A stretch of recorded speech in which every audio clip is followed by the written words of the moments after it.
Drejtoria e Bujqësisë në Shkodër ka bërë shpërndarjen e lopëve për fermerët, të cilët u prekën nga sëmundja e dermatozës nudolare. Drejtori i Bujqësisë Mustaf Kraja, gjatë fjalës së tij për mediat, është shprehur se në këtë formë tashmë mbyllet edhe procesi i zhdëmtimit të fermerëve, të cilët nuk ishin të paktë në qarkun e Shkodrës, baktitë të cilëve u prekën nga sëmundja e dermatozës.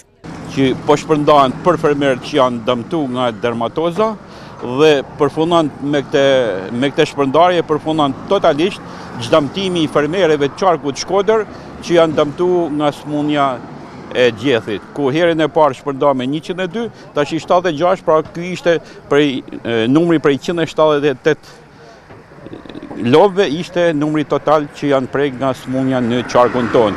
Tash kryesisht ky kontingjent shpërndahet përket zonës nën Shkodrës dhe bashkisë Vadenjësit.